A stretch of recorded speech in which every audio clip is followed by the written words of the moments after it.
The letter arrived on a Tuesday, not a dramatic day, not a day she would have chosen for her life to change, even slightly. Nora Callahan had long since stopped expecting Tuesdays to mean anything.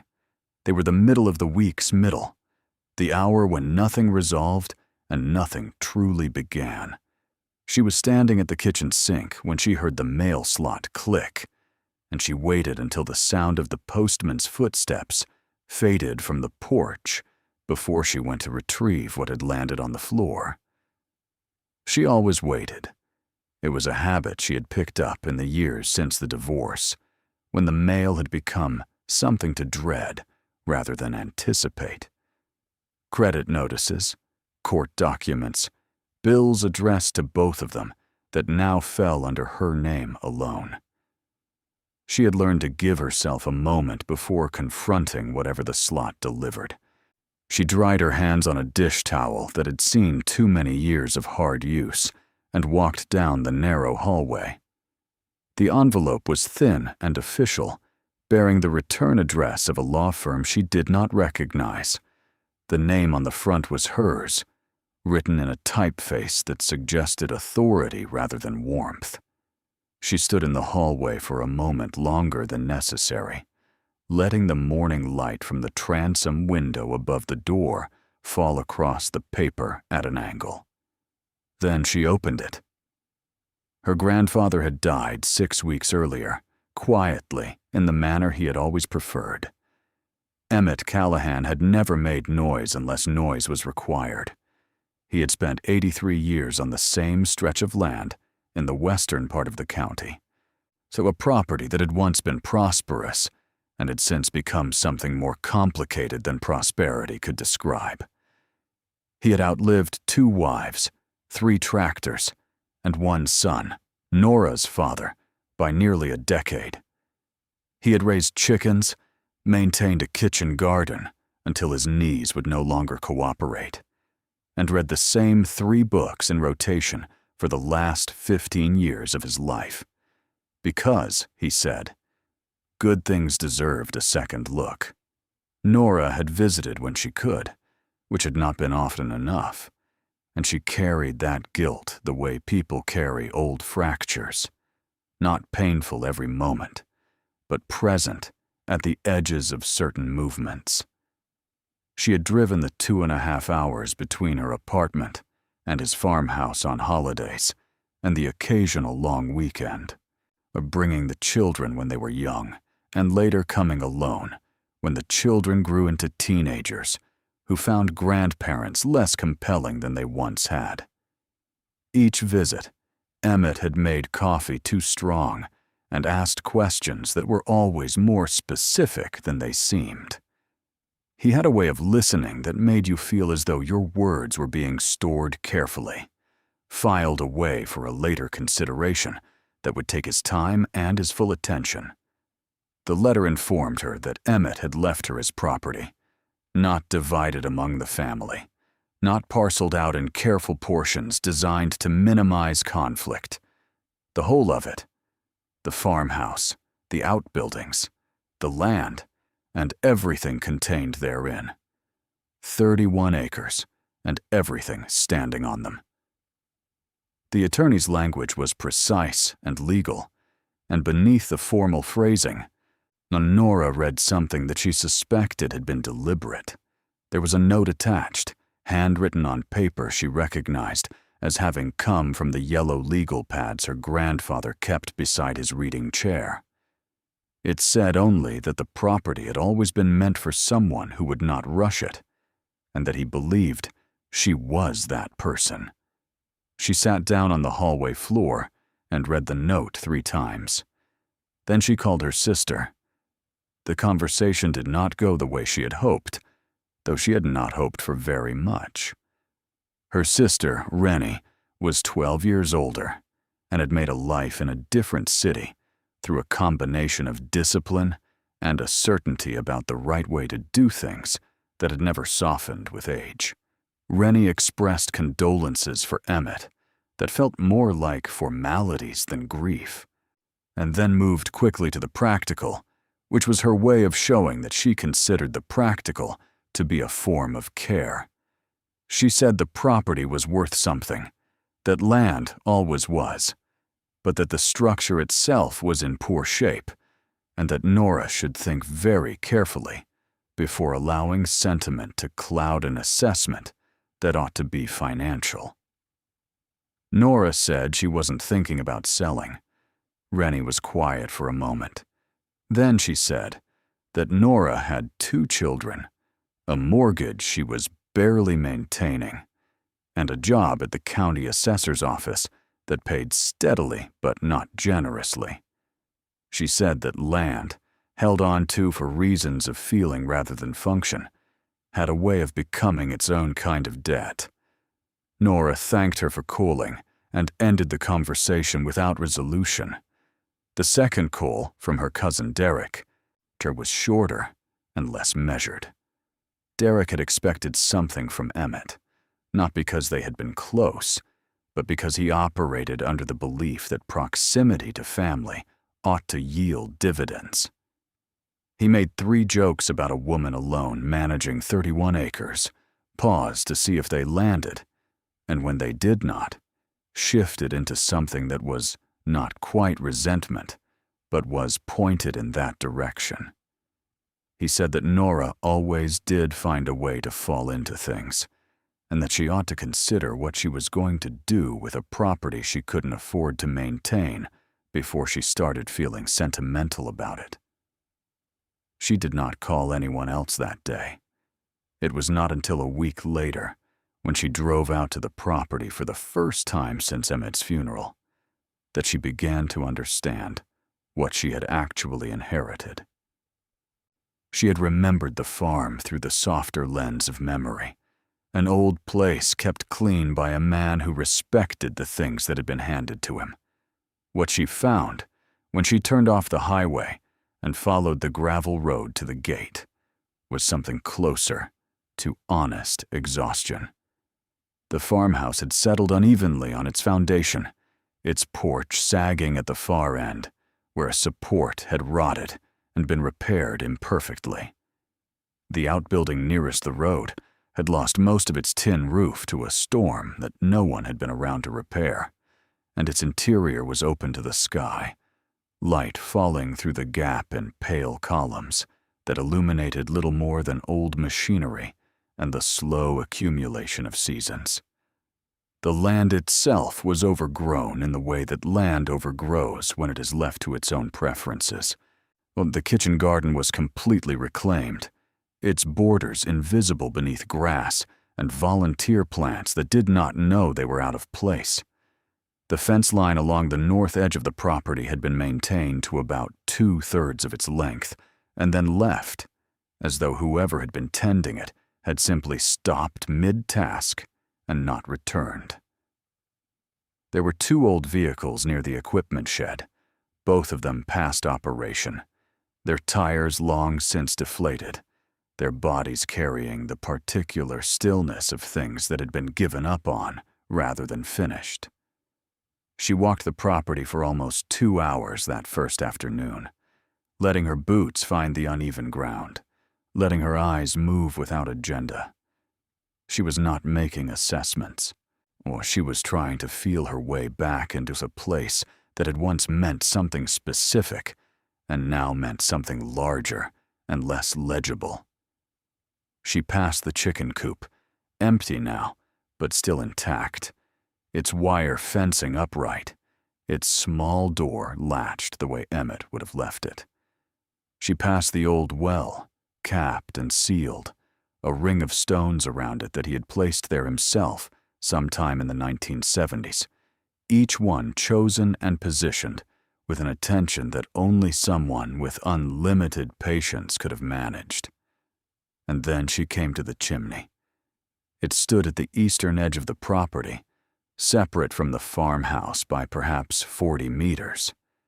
It was all that remained of the original structure, the house that Emmett's own grandfather had built before the current farmhouse had been constructed to replace it.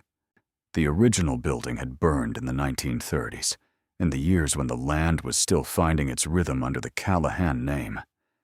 The house had been lost, but the chimney had survived, rising from the foundation that was now barely visible beneath decades of encroaching earth and plant life.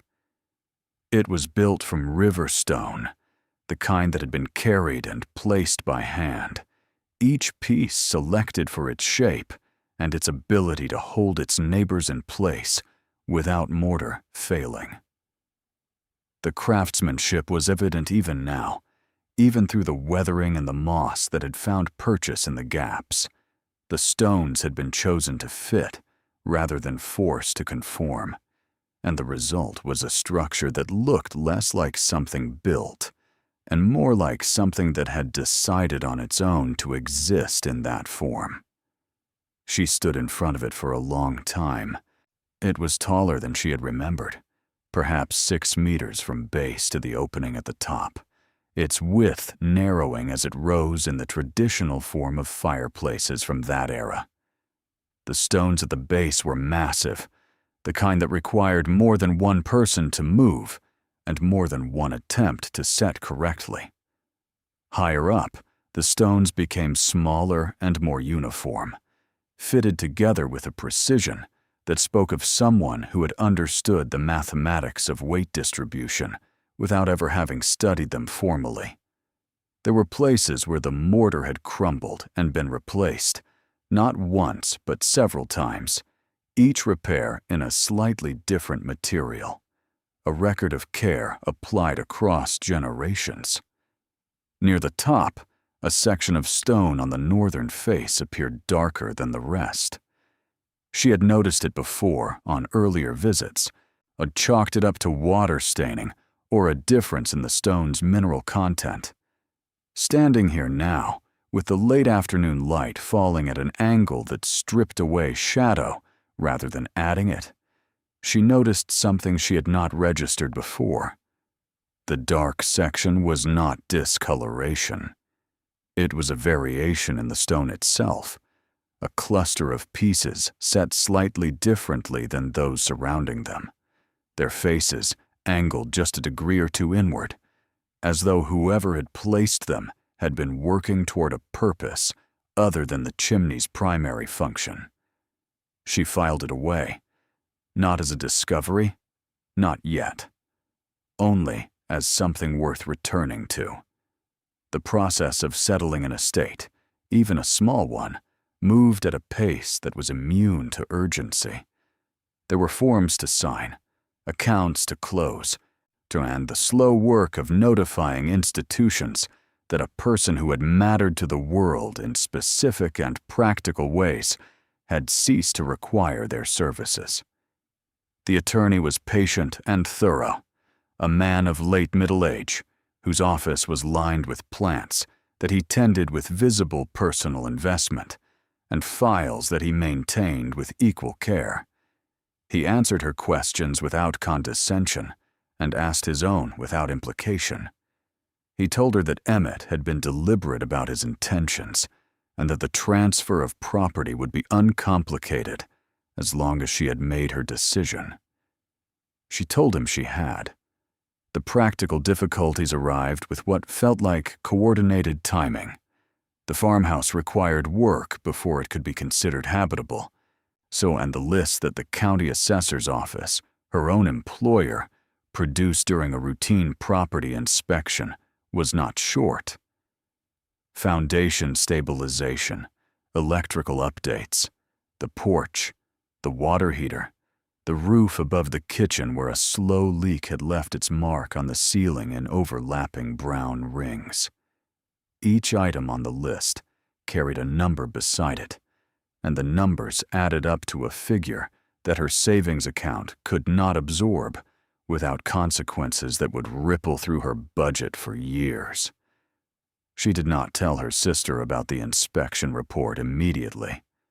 When she did, Rennie's response was exactly what she had expected. Rennie said that this was what she had meant, that the property was a liability dressed as a legacy, and that the kindest thing Emmett could have done would have been to sell the land during his lifetime and leave her something liquid and useful. She said it without cruelty, in the tone of someone who has made her peace with practical realities and cannot quite understand why others resist them. Nora said she understood and thanked her and changed the subject. Derek, when he heard through the family's informal network of communicated discontent, was less measured. He said that she was holding on to a ruin for reasons she would not be able to explain in 5 years, when the maintenance costs had consumed whatever equity the land might otherwise have generated. He said she was romanticizing poverty, which was an accusation she turned over in her mind several times without finding a clean rebuttal. He said the smart thing, the responsible thing, the thing their grandfather would actually have appreciated given his own long acquaintance with hard choices, was to sell the usable land, demolish the structures, and move on with something to show for the inheritance beyond a tax obligation. His voice had a particular quality when he said the word demolish. Easy, conclusive, as if the act of tearing something down was simply a form of clarity. She did not respond to that specifically, but she went back to the property 2 days later, and she stood again in front of the chimney. She had been thinking about it in the intervening time, in the way that certain things occupy the peripheral vision of thought, never quite centered, but never entirely absent. She had looked at photographs of the property taken over the decades, assembled in a box that Emmett's attorney had given her along with other papers. In the earliest photographs, the chimney was visible in the background of shots taken of the farmhouse, standing as it stood now, unchanged in its proportions. In photographs from the 1940s, it appeared behind figures she did not recognize, relatives from before her time, their faces turned toward the camera, with expressions that were either solemn or merely unaccustomed to the act of being photographed. In one photograph, taken from a distance, she could see Emmett himself as a young man, no more than 30, standing near the chimney's base with his hand resting against the stone, as though testing its temperature. He was not looking at the camera. He was looking at the chimney. She had not been able to determine why that image stayed with her the way it did. There was nothing dramatic about it. It was a man standing near an old structure on a piece of land he had spent his life maintaining. And yet the posture of it, the direction of his attention, something about it felt deliberate rather than incidental. She drove out on a Thursday evening after work, arriving at the property in the hour before the light shifted from afternoon toward dusk. She had brought a flashlight and a notebook, and no clear intention beyond a closer examination of what she had noticed on her last visit. She crossed the field at a pace that let her watch the ground, which had softened in recent rain, and she came to the base of the chimney and looked up at it as she always did, letting her eyes move from stone to stone, following the lines of the structure to the variation in the upper section that had drawn her notice before. Up close, the darker stones were more pronounced. She could see now that what she had attributed to mineral variation was something different. The stones in that cluster were of a lighter weight than those surrounding them, their surfaces smoother in a way that suggested a different source, a different riverbed, a different generation of placement. She reached up and pressed her palm against the nearest of them. Where the other stones felt fixed and absorbed, these gave back a faint resonance, not movement, not looseness, but a density that was different from what surrounded them. She took out her flashlight and directed the beam along the seam where the darker stones met their neighbors. The mortar there was not original. It was newer, Not recently applied, but not from the same era as the rest of the chimney. It had been placed with care, matched in color to what surrounded it, but under the beam's direct light, it held a different texture. The person who had applied it had known enough to conceal their work, but had not expected this degree of scrutiny. She put her hand flat against the face of the stone cluster and pressed gently. Nothing moved. Nothing she would call movement. But her palm registered something that her mind took another moment to name. A current of air, barely perceptible, coming from the seam between two of the stones in the upper left corner of the cluster. A breath, patient and slow, as if the chimney itself were exhaling. She stood there with her hand against the stone and the flashlight held in her other hand. For the field around her was entirely quiet, the way fields become quiet in the last light before evening, when the day sounds have ended and the night sounds have not yet begun. The sky to the west was still carrying color. The farmhouse behind her was a silhouette. The chimney rose above her hand into a sky that was deepening steadily toward dark. She did not try to open anything. She did not pry at the mortar or attempt to shift the stones. She simply stood there and understood that the chimney she had been told to demolish was holding something that had not yet been revealed. The man who came to look at the chimney the following Saturday was named Harlan Voss. He was a mason by trade and by inclination, a man whose hands carried the permanent staining of decades spent working with stone and mortar, and who spoke about structural integrity the way some people speak about character, not as an abstract quality, but as something visible to a trained eye in specific and observable details. She had found him through the county's historical preservation office, which had flagged the chimney on the original property inspection as a structure of potential historical interest.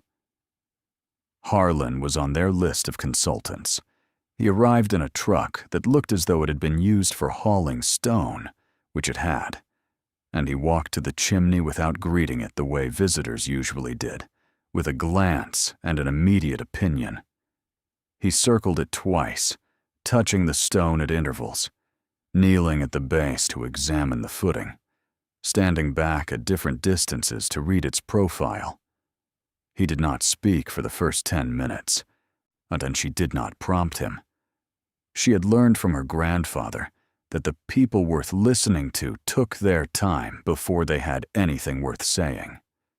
When he did speak, he said the chimney was in better condition than any structure of its age, and exposure had a right to be. He said the original construction was exceptional, the kind of work that required a builder with both skill and patience, someone who understood that stone structures failed not from the top, but from the base, and who had laid the foundation accordingly. He said the chimney had been maintained with unusual consistency over the years, not the intermittent patchwork maintenance that most old structures received, but something more deliberate. Someone had been watching it. She asked him about the section of darker stones near the top. He was quiet for a moment. He looked at the section she indicated, pulling out his own flashlight and directing the beam along the same seams she had examined. He ran a finger along the mortar and felt what she had felt. He was quiet for longer this time. He said that the stones in that section had been replaced, not repaired, but replaced. Swapped out at some point after the original construction for stones of a different type, set in mortar of a later era. He said it was not uncommon for sections of old chimneys to be rebuilt after damage, but that this replacement did not match any pattern of structural failure he could identify. The surrounding stones were sound. The courses above and below were intact. Whatever had prompted the replacement, it was not necessity. She asked him if it was possible that something could be inside. He considered the question the way he seemed to consider everything, carefully, and without rushing to a conclusion that would spare him the work of thinking it through. He said that chimneys of this construction sometimes had internal spaces, chambers built into the body of the structure for purposes that varied by era and by the needs of whoever had commissioned the building. Cold storage for some items, document preservation for others. In the period when this chimney had been built, the era before reliable banking institutions had reached rural areas, it was not unheard of for a family to use a structural concealment as a secure location for valuables.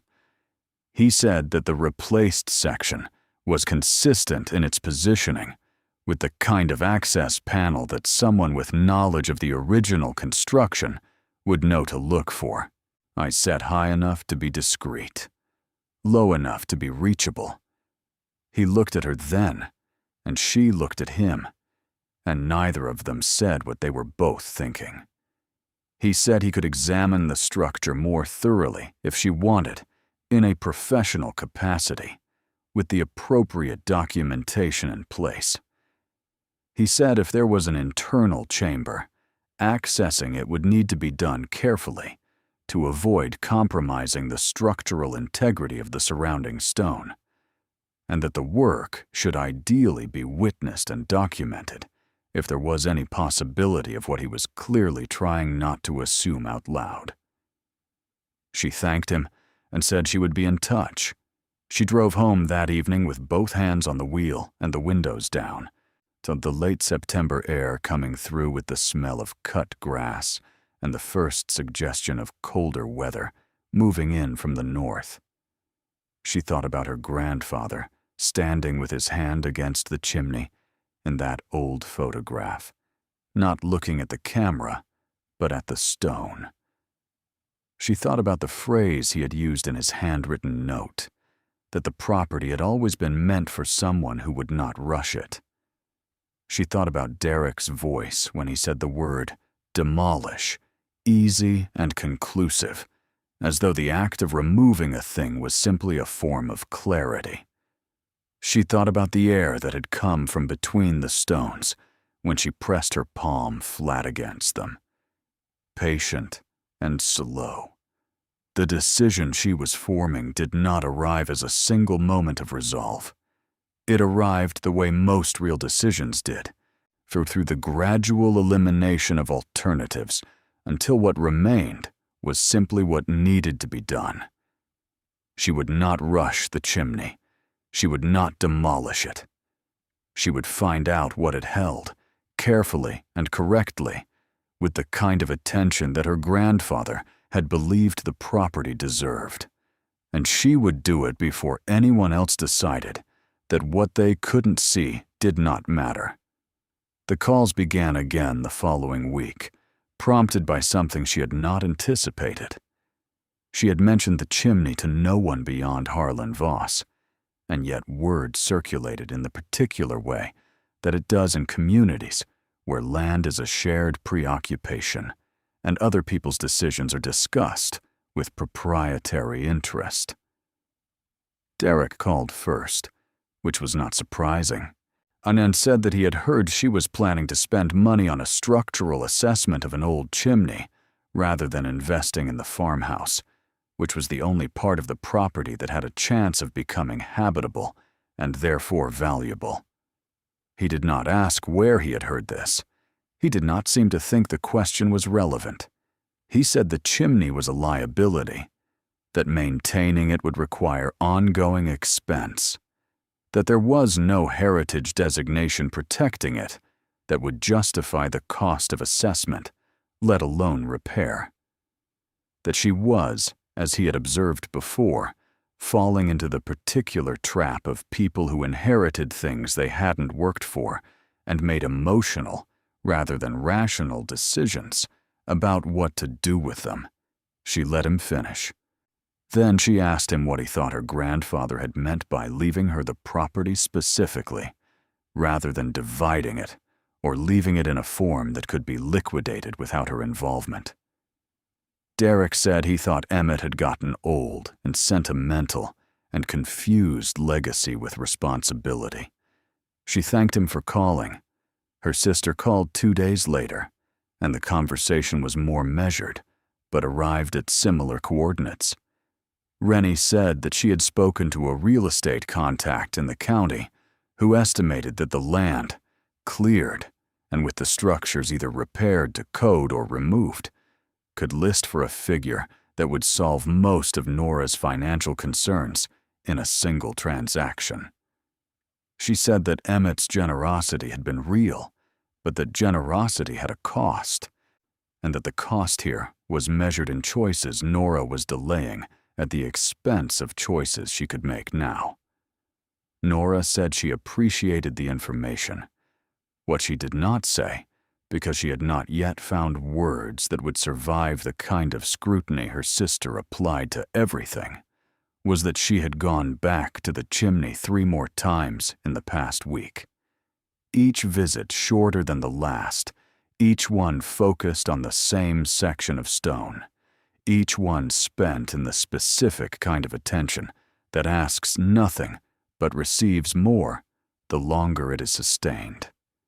She had begun to document the chimney the way Harlan had suggested, photographing each course of stone, noting the mortar variations, measuring the dimensions of the structure at several heights.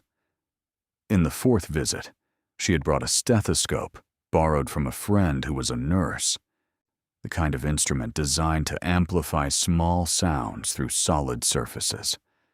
She had pressed it against the replaced section of stone with no clear expectation, only the willingness to listen. What she heard was not dramatic. It was not the sound of something large or obviously mechanical. It was the sound of space. The faint, specific resonance that solid stone does not produce. The slight alteration in the ambient sound that indicated, to anyone who knew how to interpret it, that on the other side of those carefully replaced stones, there was a cavity, a room, however small, that had been sealed and left. She had stood there with the stethoscope pressed against old stone, and the sun moving at its slow angle through the morning sky, and she had thought of her grandfather's note. Someone who would not rush it. She had thought of the photograph where he stood with his hand against the chimney and looked at it instead of the camera, the expression on his face not quite readable across the distance of decades and the medium of old film, but directed toward the stone with something that wasn't casual, something that was more like keeping a promise. The chimney held something. She was certain of it now, with the quiet certainty that comes not from one revelation, but from the accumulation of smaller attentions, each one adding to the last, until the conclusion becomes the only one available. The question was what it held. The question beneath that was whether she was prepared for the answer. She locked the gate on her way out that afternoon and drove the long way home, following the county roads through land that was mostly fallow and mostly waiting for something that the season hadn't yet decided to deliver. The fields lay under a sky that had not quite made up its mind, gray at the edges and pale at the center, the kind of October sky that promised nothing except that winter was orienting itself in the direction of arrival. She made a list when she got home, the way she had always made lists when a decision needed to feel manageable. Items that required attention, steps that needed to happen in order. She wrote Harlan's name at the top. She wrote attorney next to it, because whatever was found inside the chimney, if anything was found, would need to be handled within a framework that protected her and honored the property's history. She wrote insurance. She wrote documentation. She wrote the date at the top of the page and folded it once and put it in her coat pocket where she would feel it every time she reached for her keys. She did not write down what she hoped was inside, because hope was a different kind of document, one that did not benefit from being made too concrete before the time for it had arrived. But she felt it. Under the list, and the caution, and the practical steps she had been taught to put first, she felt it the way her grandfather had presumably felt it for 30, 40, perhaps 50 years, standing at the edge of a field with his hand against stone, and the knowledge of what he was protecting, the knowledge of what he had decided to leave behind for someone who would not rush it. She had not rushed it. Not yet. See, but the time for patience and the time for action were moving toward each other with the steady inevitability of seasons, and she understood that when they met, she would need to be ready. The chimney stood at the eastern edge of the property in the October dark. She could not see it from her apartment 2.5 hours away, but she felt it there the way you feel the fixed points in your life, even when you are not looking at them. Patient, sealed, waiting. She reached into her coat pocket and felt the folded paper of her list, and thought about what her grandfather had known that he had not said, and about all the years he had kept his silence, and about the particular kind of love that holds a secret not to keep it for itself, but to give it, intact and whole, to the right person at the right time. She was beginning to understand that she was that person. She was beginning to understand that the right time was now. Harlan Voss arrived on a Saturday morning in the second week of October, which was the earliest date that both his schedule and her preparedness would allow. She had spent the intervening days arranging the things that needed to be arranged. The attorney, whose name was Gerald Marsh, had drawn up a document of discovery protocol, a form designed for situations in which property examinations produced findings of uncertain legal status. He had done so without asking too many questions, which she appreciated, and had explained that the document would serve as a record of process and chain of custody if anything of value were found. He used the phrase anything of value with the careful neutrality of a man who had learned not to attach expectations to outcomes he had not yet witnessed. She had also called her insurance agent, who had been less neutral and more confused, and who had ultimately connected her to a specialist in heritage property coverage, whose responses were more measured and whose forms were considerably longer. She had signed them and filed them, and tried not to read too much into the questions they asked about estimated contents, because she did not yet have answers, only intuitions, and intuitions did not belong on insurance forms. On the morning Harlan arrived, the sky was the kind of pale, clear blue that October produces without effort, a blue that made everything beneath it appear more defined than it usually did, edges sharpened, the colors more themselves. She had been at the property since 7, walking the ground in the early light, drinking coffee from a thermos her son had given her for her birthday, letting the silence of the field settle around her before the work began. The chimney stood at the eastern edge as it always had, its stones taking the low morning light at an angle that made them appear almost warm.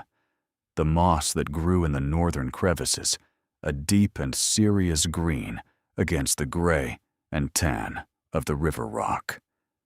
She heard Harlan's truck on the gravel road before she saw it, and walked back across the field to meet him at the gate. He was not alone. He had brought a younger man, his apprentice, he said, someone he trusted with work that required both care and discretion. The younger man's name was Sam, and he said little beyond a polite greeting, which was a quality she immediately respected. He carried equipment from the truck with efficiency and followed Harlan's directions without requiring explanation. Together, the two of them moved to the chimney and began what Harlan had described in advance as a preliminary assessment, a thorough examination of the structure's current condition that would inform how and whether they could proceed. Gerald Marsh arrived at 9, carrying a briefcase and wearing shoes that were not suited to the field, but that he did not complain about. He set up a folding table near the base of the chimney, arranged his documents with the precision of a man who believed that order was a form of protection, and positioned himself in a way that suggested he intended to observe without interfering. For she was grateful for his presence in the way that one is grateful for anything that makes an uncertain situation feel less improvised. Harlan and Sam worked through the morning in a methodical rhythm that she found both reassuring and difficult to watch with patience. They examined the chimney's base and footing with levels and measuring tools, confirming that the foundation remained sound.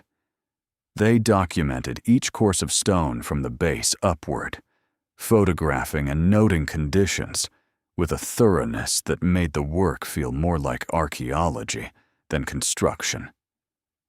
When they reached the section of replaced stone that she'd identified, Harlan paused and spent a long time in silent examination before he said anything. He said the replacement was cleaner work than he had initially indicated, that whoever had done it had possessed a real understanding of masonry.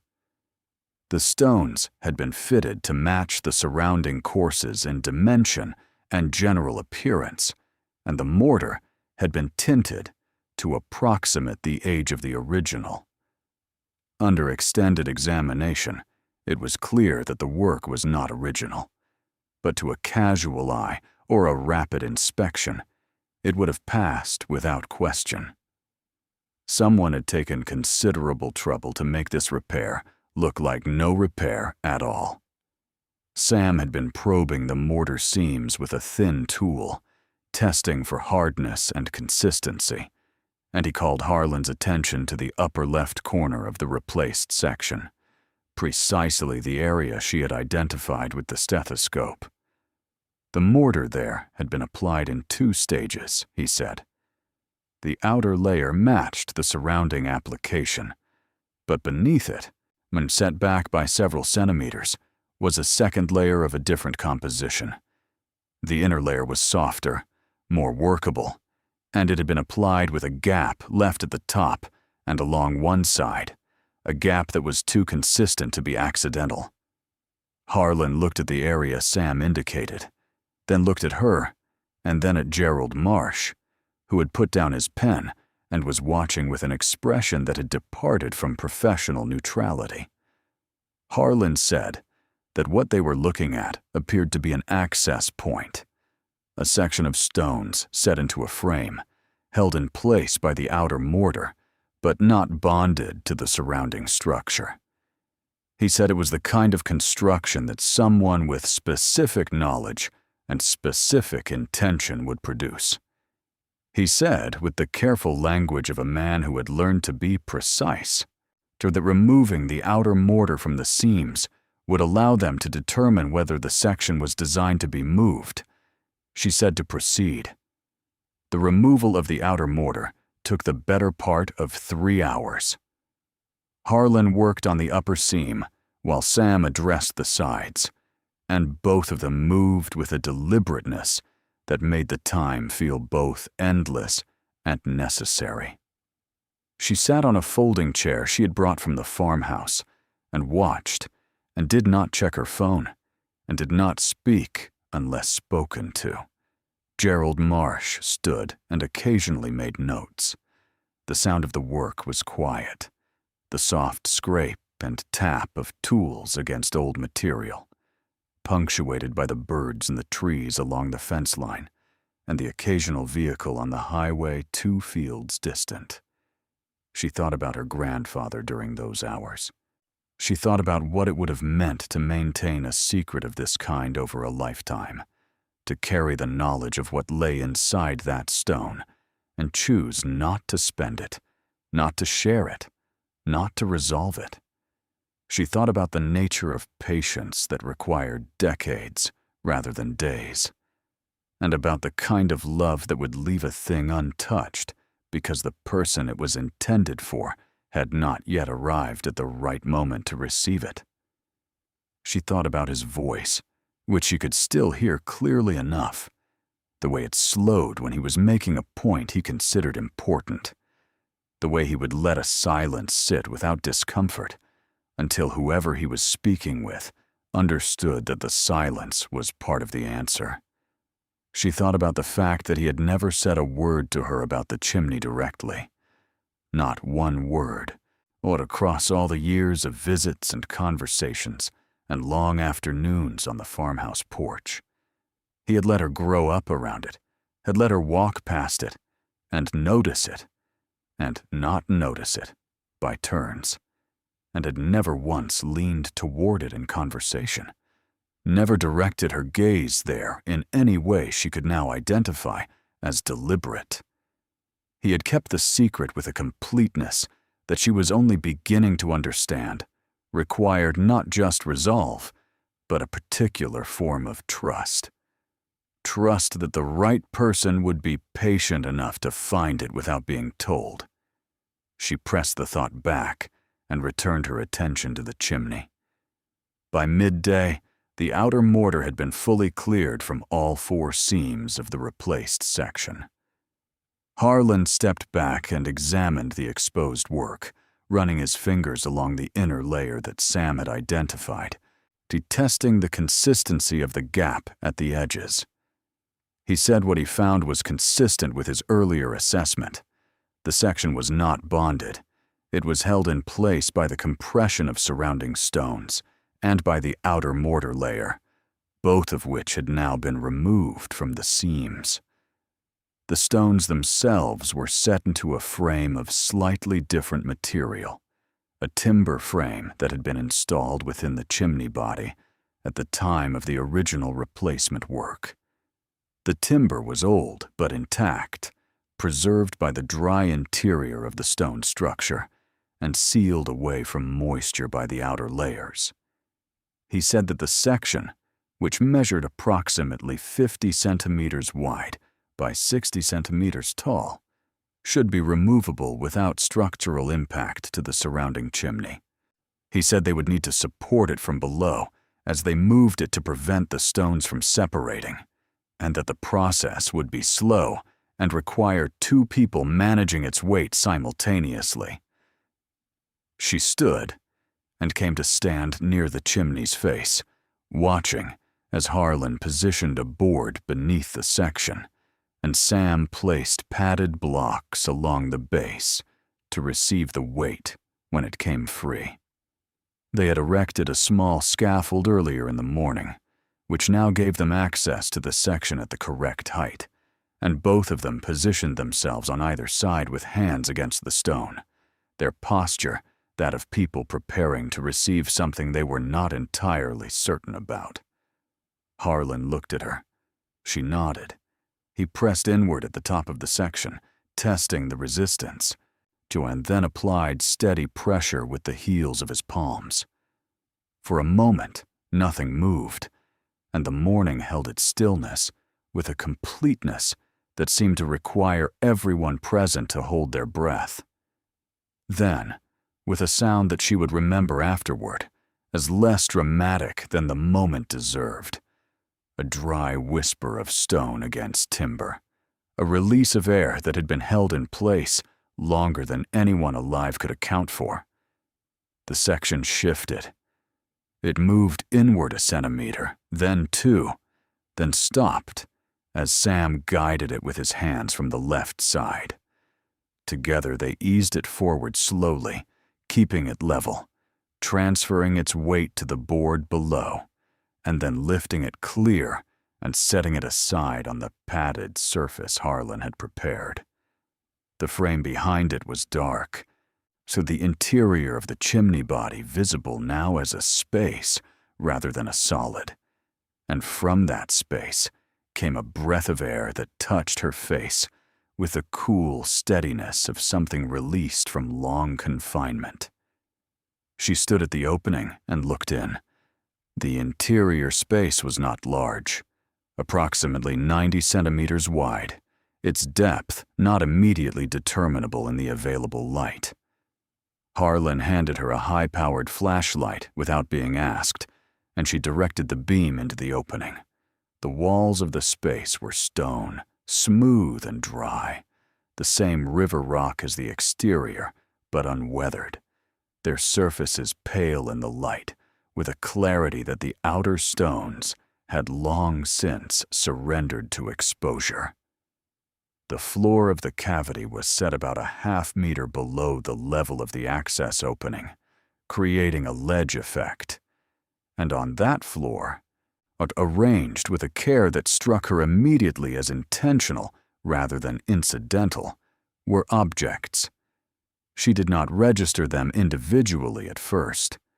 Her mind processed the general shape of what she was seeing, a space that had been organized rather than merely filled.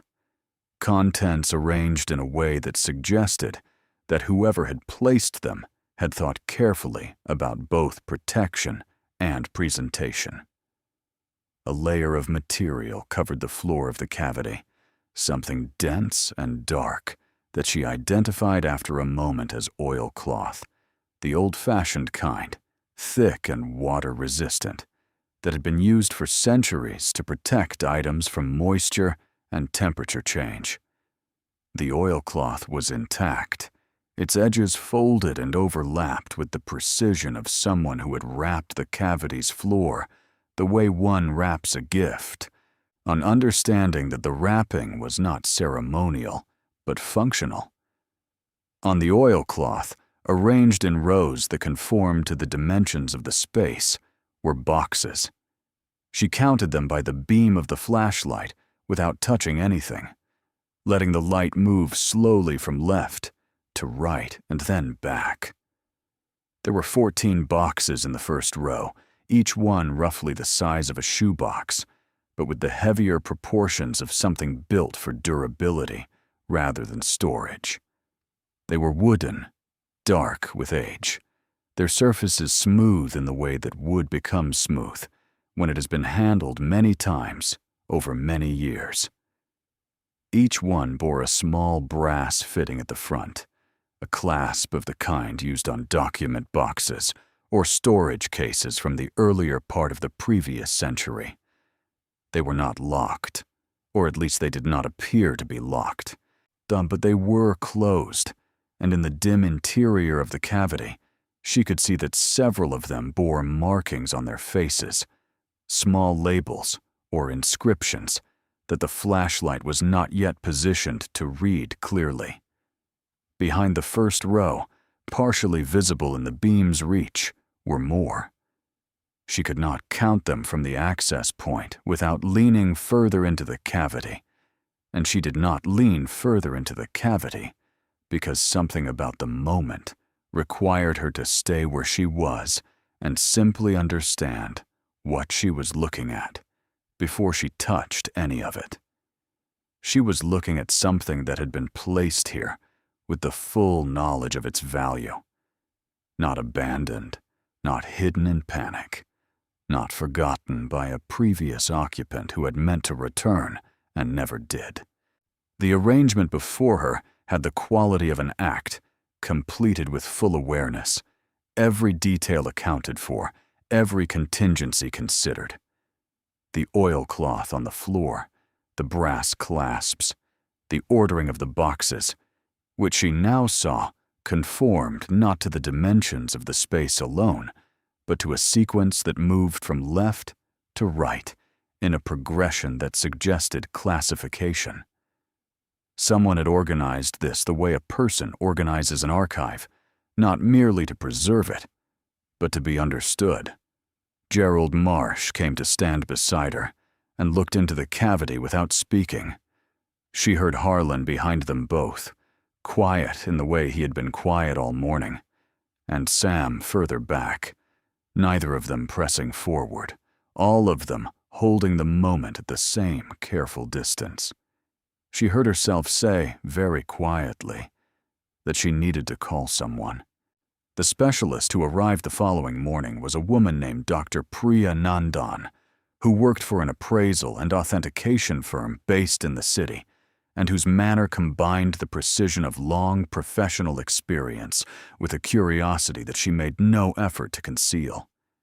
She had been recommended by Gerald Marsh, who had made several calls the previous afternoon using a phone number from a network of contacts that his practice had accumulated over 3 decades of handling estate matters. He had described Dr. Nandan as someone whose judgment was as reliable as her discretion, and that description proved accurate from the moment she stepped out of her car. She carried her equipment in 2 cases that she handled herself and declined assistance with, and she greeted the chimney before she greeted anyone present, which was a behavior that Nora recognized as professional rather than eccentric. Dr. Nandan walked around the structure twice, examined the access opening, studied the removed panel, and asked 3 precise questions about the condition of the mortar and the date of the last rainfall before she was satisfied with her baseline. Then she turned to Nora and said she was ready to proceed, if Nora was ready. Nora said she was. Dr. Nandan put on cotton gloves and directed Sam and Harlan to set up additional lighting at the access point. When the interior of the cavity was properly lit, she leaned forward and spent a long time looking without touching, her gaze moving in the methodical pattern of someone accustomed to reading spaces before she read objects. When she finally reached in and withdrew the first box, she handled it with a care that Nora found both reassuring and quietly arresting, the kind of handling that communicated without words that what was being held mattered. She set the first box on a portable examination table Gerald Marsh had brought from his car, and she opened the clasp and she lifted the lid. Inside, laid on a lining of dark velvet that had maintained its color in the sealed interior, were coins. Not scattered, not simply placed, but arranged in a manner that matched the organizational quality of everything else Nora had seen in this space. They were stacked in columns, each column the same height, each coin separated from the next by a thin layer of protective material that had prevented surface contact across what she understood now must have been decades. Dr. Nandan lifted one coin with 2 fingers and turned it under the light, and even from where she stood, Nora could see the quality of what she was looking at. The coin was gold. Its face bore a profile and a date and markings that Dr. Nandan read aloud in a voice that remained entirely even, but which paused once, briefly, before she continued. She said she was looking at a double eagle, an American $20 gold piece. She said the date placed it in a year of specific numismatic significance. She said the condition was exceptional, the surfaces exhibiting a preservation consistent with the storage conditions of the cavity, which had been both dry and temperature stable. She said, still in the even voice of professional assessment, that a single coin in this condition, of this date, was in the current market worth in the range of tens of thousands of dollars. She returned the coin to its place in the column with the same care she had used to lift it. Then she looked at Nora. She said there were 14 boxes in the first row, and she could see at least as many behind them. The examination took the rest of the day and extended into the following morning.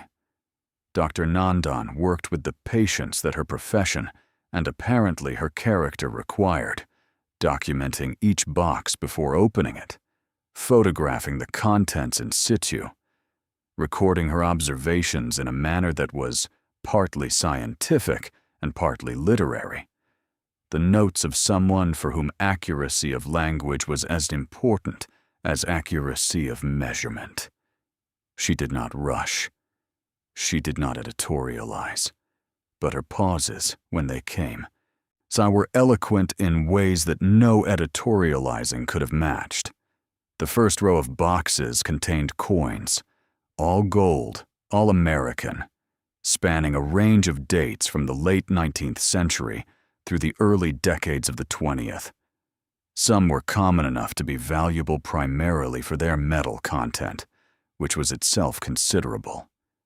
Others were rare in a way that Dr. Nandan's expressions communicated before her words did, not dramatically, but in the small adjustments of posture and attention that people make when they encounter something that exceeds their working expectations.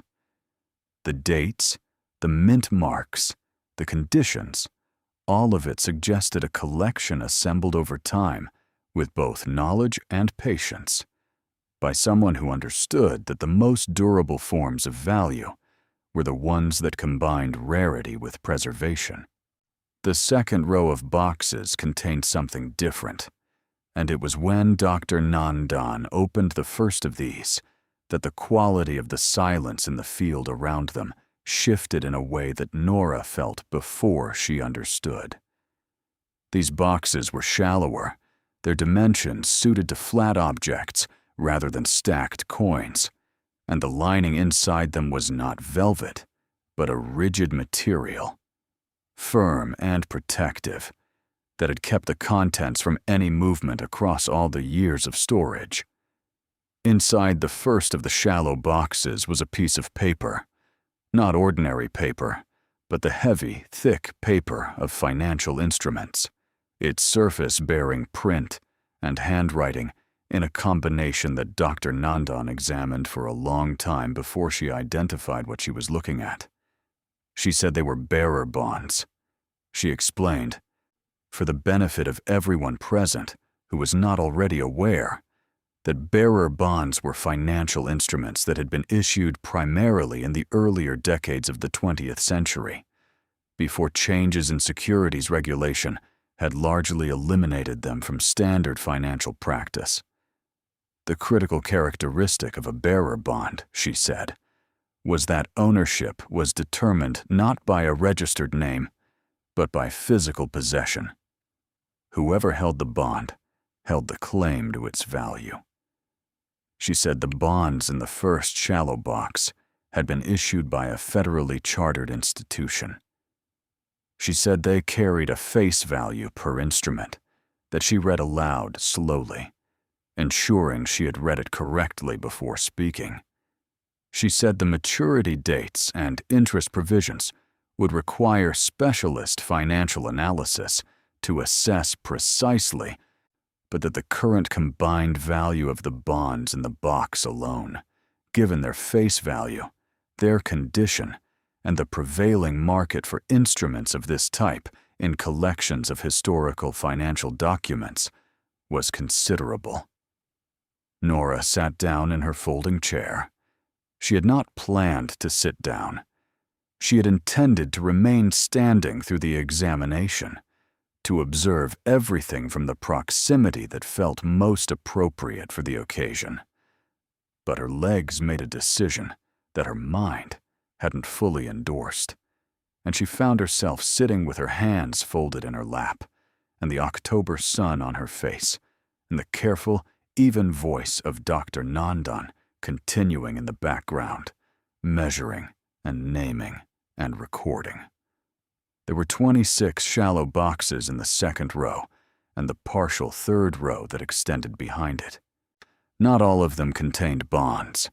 Some contained documents, older and less immediately accessible, their nature requiring the kind of extended specialist examination that could not be completed in a field on a Saturday morning. Some contained folded papers that Dr. Nandan handled with particular care, describing them as what appeared to be certificates, agreements, and instruments whose precise nature she was not willing to characterize without further study.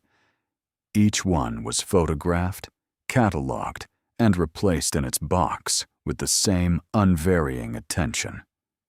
By the time Dr. Nandan had worked through the accessible portion of the cavity and stepped back to review her preliminary notes, the light had changed.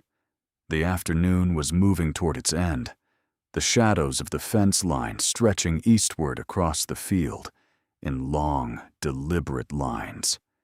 The chimney rose in that light with the same patience it had always had, its stones neither more nor less than what they had always been, holding what they had held for as long as anyone now living could account for. Dr. Nandan said that she would need to return with additional specialists to complete the assessment. She said that what she had seen today, the coins and the bonds and the documents that awaited further examination, represented a collection of extraordinary scope and condition. She said that the preliminary valuation she could provide from her observations thus far was necessarily incomplete, but that the aggregate value of what the cavity contained was substantial by any standard she was accustomed to applying. She paused and looked at Nora directly. She said the word substantial with the care that a person uses when substantial is serving as a temporary substitute. For a number, they are not yet certain they have a right to speak aloud. Nora looked at the chimney. Its stones had absorbed the color of the late afternoon, gold and amber, and the deep gray of shadow where the light could not reach. She thought about the first time she had stood in front of it as a child, barely reaching her grandfather's hip, and how he had put his hand on the top of her head briefly, the way he did when he was acknowledging something without wanting to make it larger than it was. She thought about all the years between that moment and this one, all the Tuesdays and ordinary mornings, and calls about money, and calls about choices, and calls about the smart thing, the right thing, the responsible thing. She thought about Derek's voice when he said, "Demolish." She thought about her grandfather's handwriting on the yellow legal pad, someone who would not rush it. The field was very quiet now, the birds in the fence-lined trees having reached the hour when they fell silent, the highway beyond hearing range. Gerald Marsh was making notes at his table. Harlan and Sam stood near the scaffold without speaking. Dr. Nandan was reviewing her documentation with the absorption of someone whose mind was engaged at several levels simultaneously. Nora sat in her folding chair with her hands folded in her lap and looked at the chimney and let what was happening arrive at the speed it chose. She had not rushed it. She had kept it. And it had kept what it was meant to keep.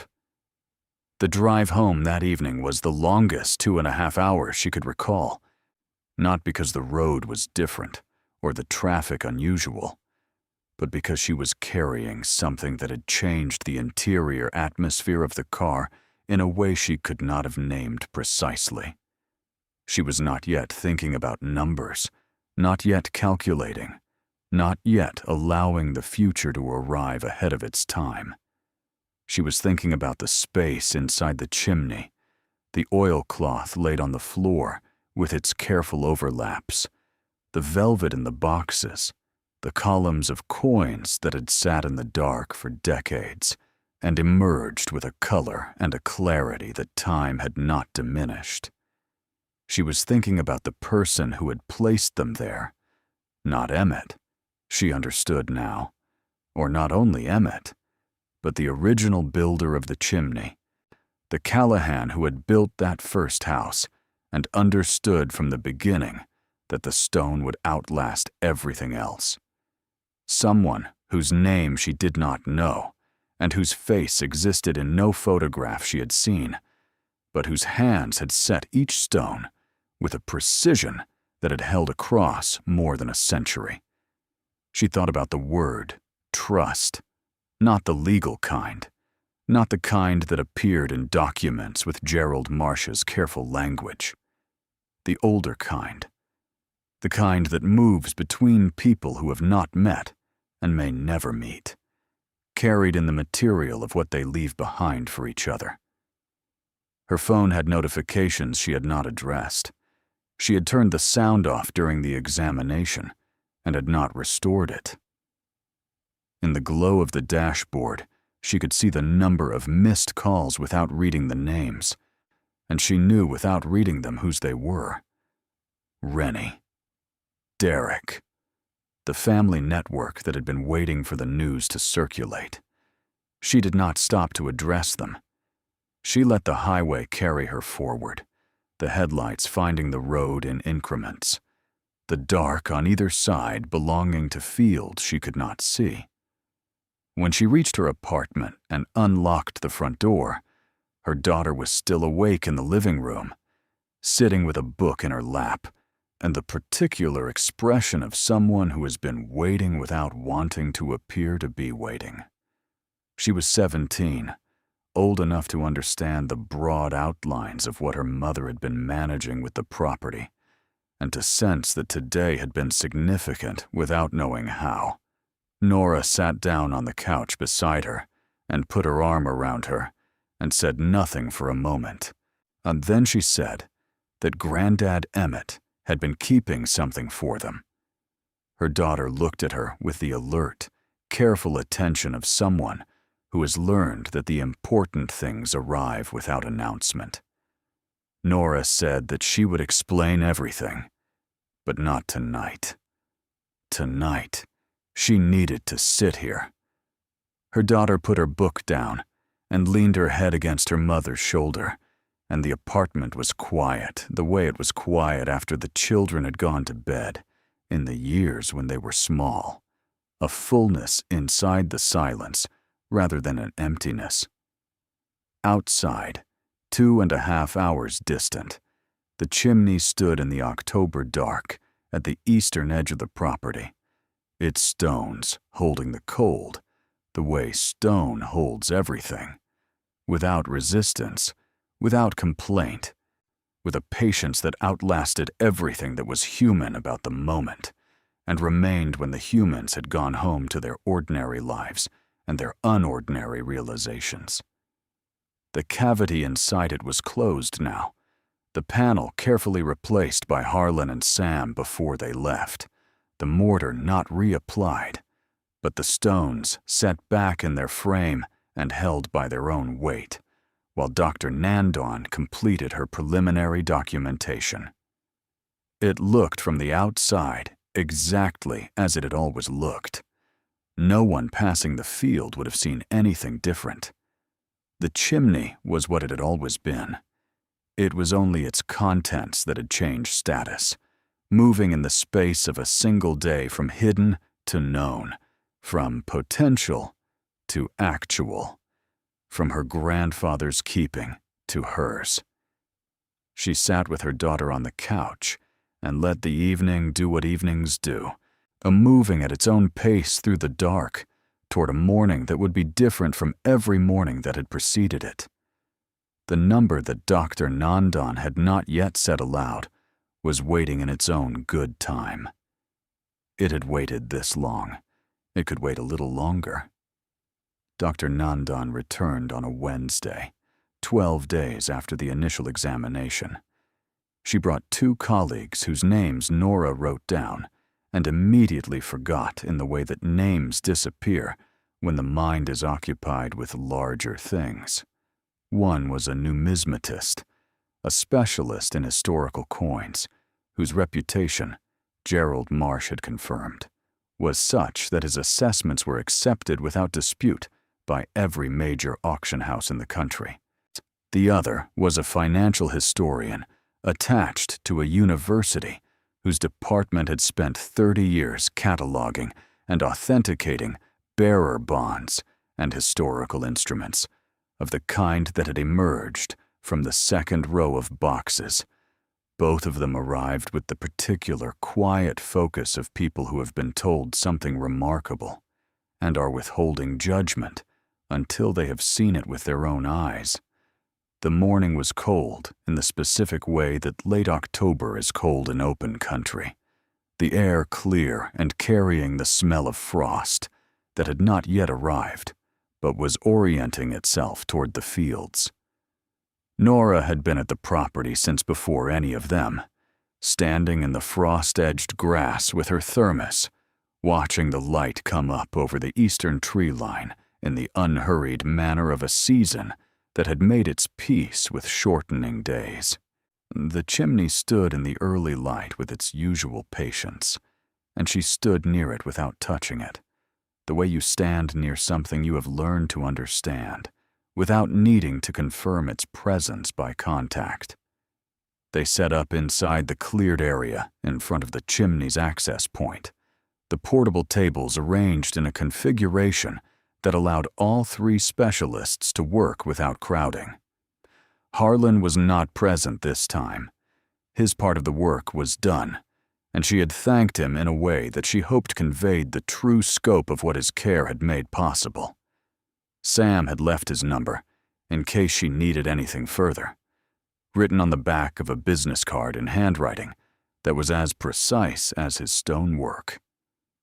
Gerald Marsh was present, as he had been before, and he had brought a second attorney this time, a woman whose specialty was estate law at the intersection of historical property and financial instruments, whose arrival suggested that Gerald had begun to understand the scale of what he was managing. The two of them spoke quietly at the edge of the setup, while the specialists prepared, and Nora stayed out of their conversation, which was not yet hers to enter. The numismatist, whose name she eventually recalled was Dr. Fenwick, opened the first coin box with the unhurried authority of someone who has handled exceptional things for long enough that the exceptionalism no longer disrupts his process. He worked through the contents coin by coin, using a loupe that he held with such steadiness that it seemed attached to his eye, rather than held by his hand. He dictated observations to a recording device in a language that mixed technical terminology with the kind of specificity that communicated value even to those who could not parse the jargon. She caught phrases, pristine obverse, original luster, population of 3 known, that she filed away without fully understanding, knowing that understanding would come later when the numbers translated the language into something her ordinary life could hold. He worked for 4 hours through the coin boxes alone. Not every coin was rare, not every coin was extraordinary, but the collection had been assembled with a coherence that spoke of genuine expertise, and the condition of the contents across the board reflected the quality of the storage. Doctor. Fenwick paused twice with a duration and a quality of stillness that she was beginning to recognize as the specialist's equivalent of a sharp intake of breath. Both pauses came over coins in the third box, a box whose lining was slightly darker than the others, as though whoever had packed it had understood that its contents warranted additional care. He did not say what he was thinking during those pauses. He returned to his dictation with the same measured tone, but when he finally closed the third box and set down his loupe, he looked at her and said that the collection contained several pieces that would, individually, attract significant competition at any major numismatic auction in the world. She asked him to be more specific. He said he would include specific figures in his written assessment, which he would provide within the week. He said he preferred not to quote numbers in a field where the context around the number was not yet complete. She said she appreciated that and meant it, and found that she was able to wait. The financial historian was a woman named Dr. Okafor, and her approach to the bond boxes was different from Dr. Fenwick's approach to the coins. Where he had been methodical and linear, working through each box in sequence, She moved between boxes with a pattern that was not immediately apparent, but which she explained when Nora asked. She was grouping the instruments by issuer and by date range, she said, because the bonds needed to be understood as a portfolio rather than as individual items. Their value was not simply additive. The composition of the collection, the specific combination of instruments it contained, affected the assessment in ways that required the whole picture to be visible before any part of it could be accurately priced. She worked through the afternoon while Dr. Fenwick completed his coin assessment and began his written notes. The shorter winter light was already beginning to pull the warmth from the air by the time Dr. Okafor closed the last of the shallow boxes she had grouped and arranged on the examination table and stood back in the posture of someone who has completed a calculation and is now deciding how to communicate its result. She said she needed to preface her remarks with a clarification. She said that bearer bonds occupied a legally complex space in the current market, that their negotiability as financial instruments had changed substantially since their era of issue, and that the value she was about to describe was not a simple face value calculation, but a figure that reflected the convergence of several kinds of value simultaneously. There was the historical document value, the collectible and archival worth of instruments of this age and provenance. There was the institutional interest value, the figure that research institutions, museums, and specialized collectors attached to complete or near-complete collections of this rarity. And there was, in several specific cases among the bonds she had examined, a residual legal value that would require specialist financial legal counsel to fully assess, but which she could not in good conscience omit from her preliminary remarks. She said the collection of bonds and financial instruments in the Chimney was the most complete private holding of pre-war American bearer instruments she had encountered in 22 years of professional practice. The field was very quiet. She said the preliminary aggregate value that she was prepared to attribute to the bond and instrument collection, exclusive of the coins and exclusive of the historical documents that required further specialist examination, was in the range of $180 million. Gerald Marsh sat down in a chair he had not been sitting in. The second attorney, whose composure had remained intact throughout the day, wrote something on her notepad, and then looked at what she had written and put her pen down. Nora stood with the cold air on her face and the October light falling across the chimney stones at an angle that made each one distinct and specific and impossible to overlook.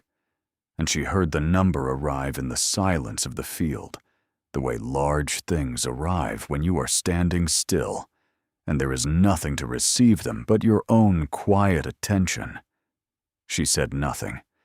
Dr. Okafor continued. She said that this figure did not include Dr. Fenwick's assessment of the numismatic collection, which she understood from his preliminary remarks was itself substantial.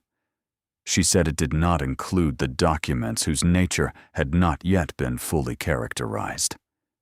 She said the total aggregate value of the cavity's contents, when all specialist assessments were complete, was likely to exceed a figure significantly beyond what she had just named. So Dr. Fenwick looked up from his notes. He said, with the careful precision of a man who spent his professional life attaching numbers to rare things, that his preliminary assessment of the coin collection alone was in the range of $147 million, with several pieces requiring further authentication that could adjust that figure upward. The two specialists looked at each other. Then they both looked at Nora. Gerald Marsh said very quietly that they were looking at a combined preliminary estimate of approximately $327 million. He said it slowly, the way a person reads a number that they want to make sure they have read correctly. $327 million. He said that the historical documents, when assessed, might revise that figure further, but that the assessed value of the collection as it stood in this field, in this chimney, on this piece of land that everyone had told her to sell, was $327 million. She looked at the chimney. She thought of her grandfather's hand resting against the stone in the old photograph. She thought of the yellow legal pad. She thought of Derek's voice saying the word demolish, as though it were simply a synonym for clarity. She did not cry. She had expected that she might, and she had privately wondered whether the moment of revelation would release something she had been holding for a long time. But what she felt instead was more like the settling of weight than its release. Not the lifting of a burden, but the arrival of one, larger and stranger, and more serious than the one she had been carrying, but carried differently. The old burden had been about survival. This new one was about something she did not yet have words for, something that was simultaneously hers and not hers, inherited and therefore shared across time in a way that simple ownership could not contain. She put her hand flat against the stone of the chimney. The surface was cold under her palm and utterly solid and entirely itself, unchanged by what had been found inside it. 40 years she had been visiting this field. 40 years this stone had stood here, holding what it held, waiting with the patience that stone has always had and always will have, indifferent to urgency, indifferent to the calendar, indifferent to the difference between one generation and the next. She said thank you to the stone, quietly enough that she was not certain anyone else heard her. The news did not stay within the group for long. News of this kind has its own momentum, and even the most careful documentation process involves enough people that the circle of knowledge begins expanding before anyone intends it to. Within the week, the story had reached the family. Rennie called on a Thursday evening, and the conversation was different from every conversation they had ever had about the property. The certainty that had characterized Rennie's previous remarks, the efficient confidence of someone who had done the math and arrived at an unambiguous answer, was absent. In its place was something quieter and more effortful, the sound of someone who is not accustomed to being wrong and is working through the unfamiliar experience of it in real time. She said she had heard something, and she wanted to know if it was true, and Nora said it was. Rennie was quiet for a moment that lasted longer than her silences usually did. Then she said she was glad Nora had not listened to her. The words arrived without embellishment, without the softening that an apology sometimes adds to make itself easier to give. They were simply true, offered with the directness that Rennie applied to everything, turned now on her own error rather than on someone else's. Nora received them with the same directness. She said she was glad, too, and she meant it without sharpness, without any satisfaction in the correction beyond the plain fact of what had been preserved. They spoke for another few minutes about things that were not the discovery, and when they ended the call, something between them had shifted quietly into a different configuration, not repaired, because it had not been broken in any simple way, but adjusted, the way old structures are adjusted when new weight is added, and the frame must redistribute what it carries. Derek's call came 2 days later. She had expected it to be harder, because Derek had never had Rennie's capacity for directness, when directness meant acknowledging something unflattering about himself. She had expected the conversation to arrive wrapped in qualifications, in reframings that made his position seem more reasonable in retrospect than it had been at the time. What she received instead surprised her. He called in the evening, and his voice had none of the confident ease that had characterized his previous assessments of her choices. He said her name once at the beginning, and then he was quiet for a moment, and then he said that he had been wrong, not elaborately, not with the architecture of justification that she had anticipated. Simply, and with an honesty that cost him something. She could hear it costing him. Wrong. He said he would not have kept the chimney. He said he would have demolished it within the first month and used the land proceeds to address the farmhouse, and never thought about it again. He said he did not know how she had known to do differently. She said she had not known. She had only trusted something she could not fully articulate, and she had let herself be guided by what her grandfather had written rather than by what the practical circumstances seemed to require. Derek said that sounded like something Emmett would have been pleased to hear. It was the truest thing he had said to her in years, and it landed with a weight that she carried into the next several days, turning it over in the way you turn over something that has arrived more carefully crafted than you expected. The rest of the family responded in the way that families respond to news that is simultaneously wonderful and disorienting, with a mixture of genuine celebration and the particular strain that comes when a shared narrative about one person's situation is suddenly revised without anyone having been consulted. There were people who were gracious and people who were not, and she treated both groups with the same measured attention, neither punishing the ones who had doubted her nor making more of their acknowledgement than it warranted.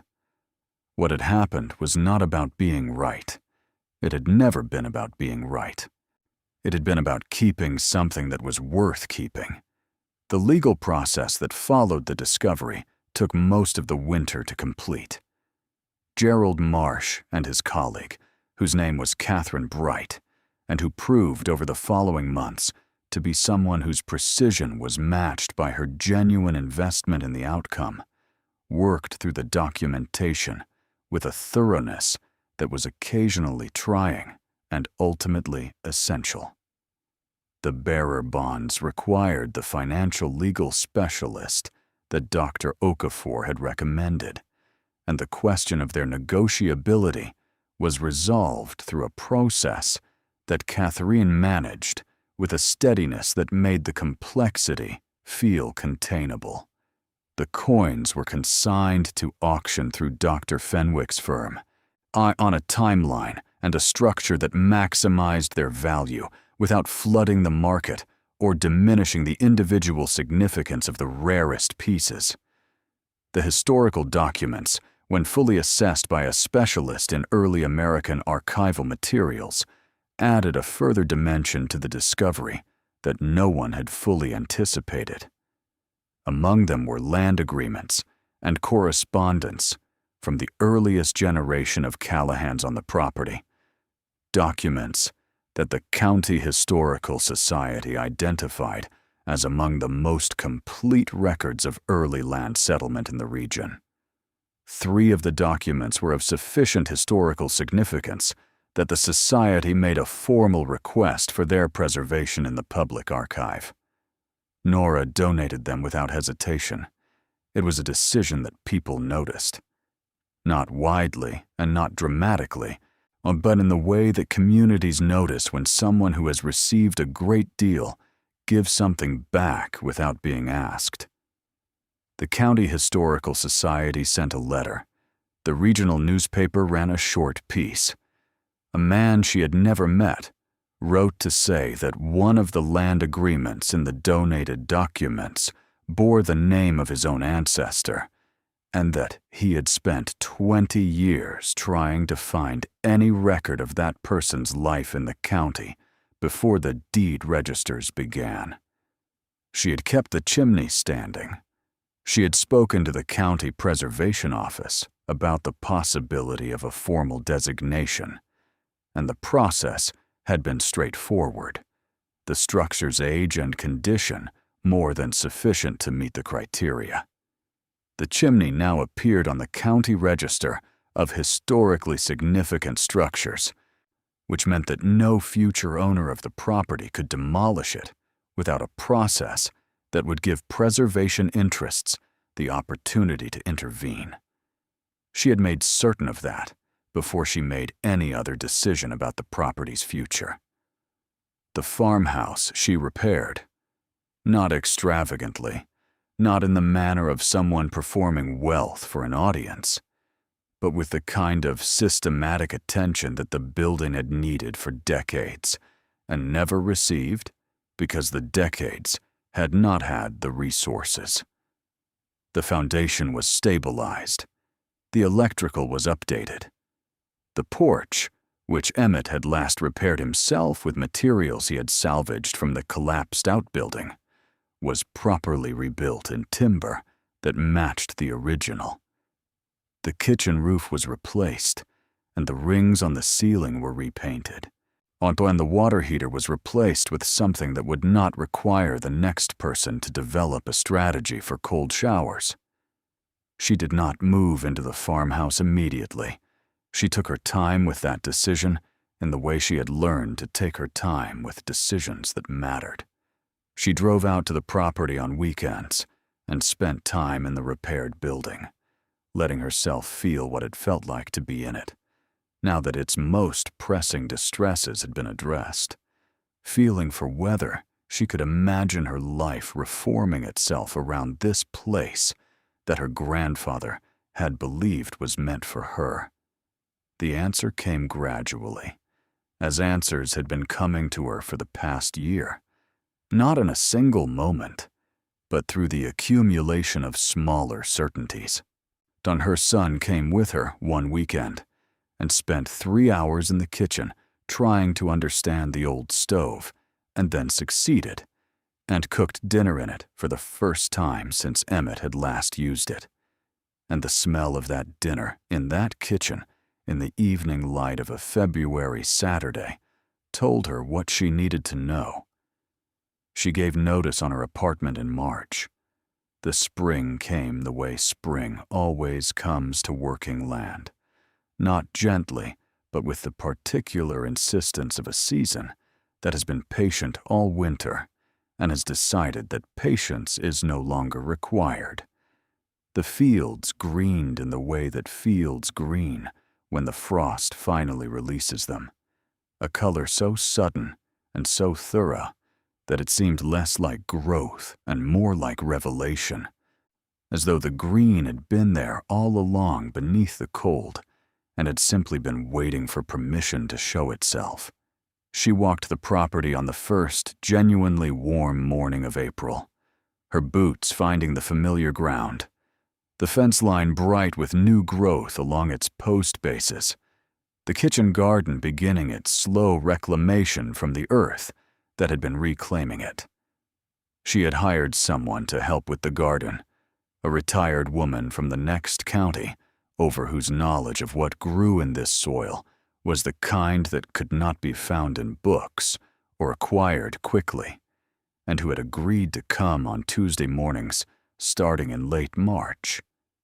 The kitchen garden had not yet produced anything, but it had been turned and amended and planted with things that would arrive on their own schedule.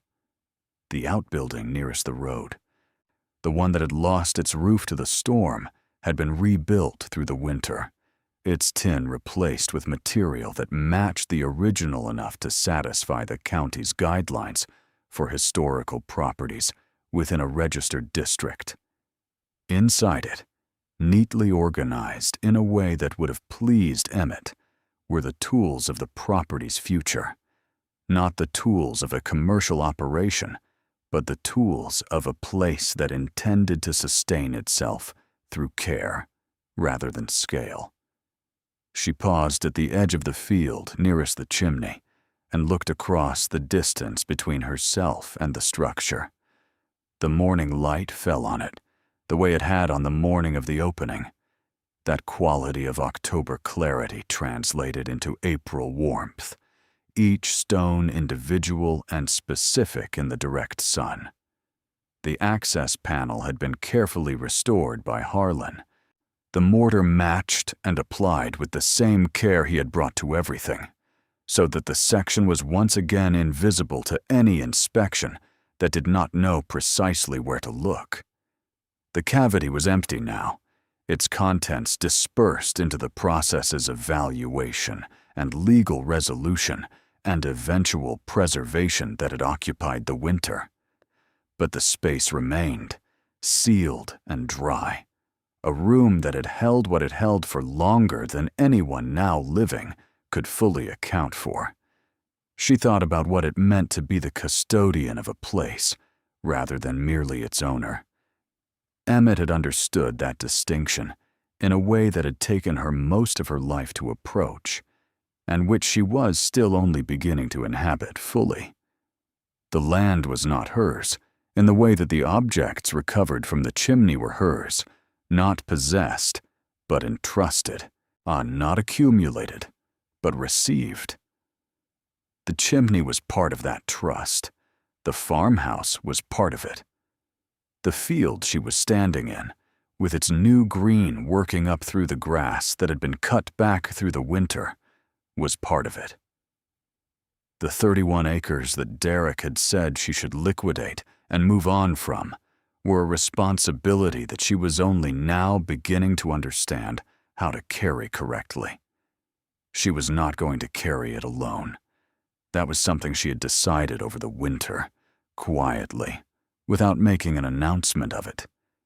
Her daughter had asked, in the tentative way that young people ask questions they consider important, but are not sure they have the right to ask, whether the farm would stay in the family. Nora had said yes without qualification. Her son had asked, separately and with less tentativeness, whether there was work on the property that he could help with when his schedule allowed. She had said there was always work on a property like this, and the key was choosing the work that mattered over the work that merely presented itself as urgent.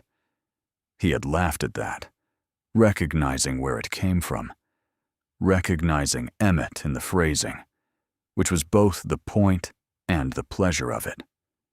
The family, the broader family beyond her children, had settled into a new equilibrium with the discovery and with her place at the center of it.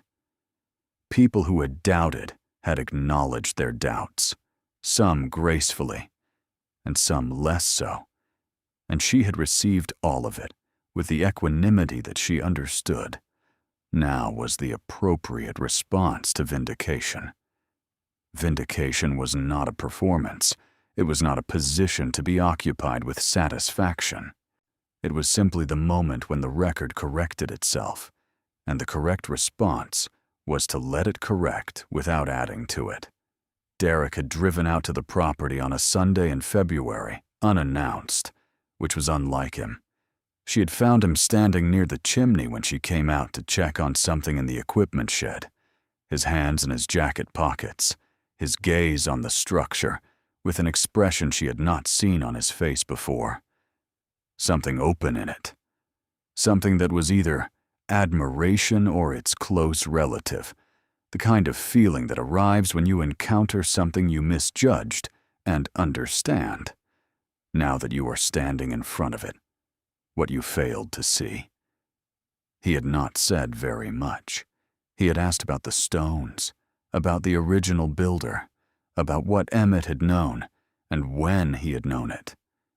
Well, she had answered what she could and acknowledged what she could not know, and they had stood together in the February cold in front of the chimney for a while, without the friction that had characterized their relationship for years.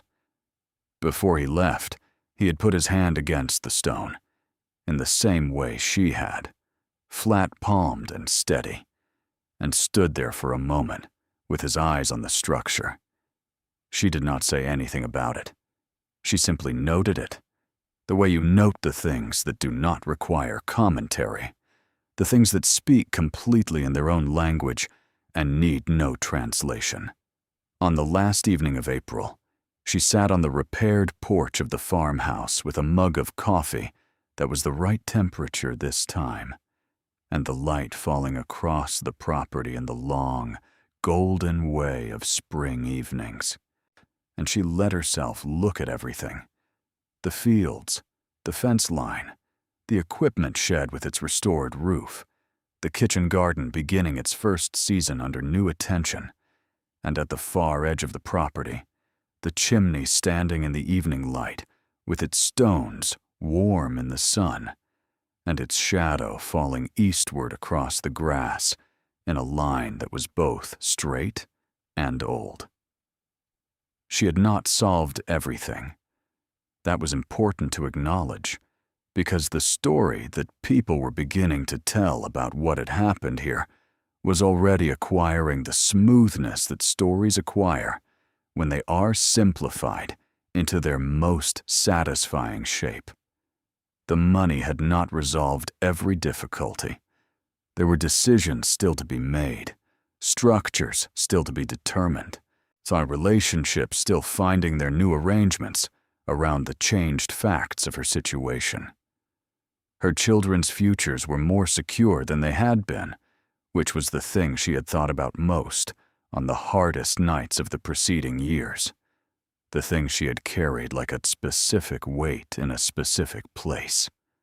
That weight had lifted, and its absence changed the way everything else was distributed across her days. But the farm required continued attention. The land required continued care. The chimney required continued protection. These were not burdens exactly, but they were responsibilities that did not disappear simply because the financial pressure had been removed. They were the ongoing work of a custodian, and she had accepted that work the way her grandfather had accepted it, not as an imposition, but as a form of belonging. She thought about Emmett. She thought about the years of his life that had unfolded on this land after he sealed the chimney, going about the work of farming and maintaining and aging without reference to what the stone was holding, without spending it, or moving it, or allowing its presence to distort the plain and honest texture of his days.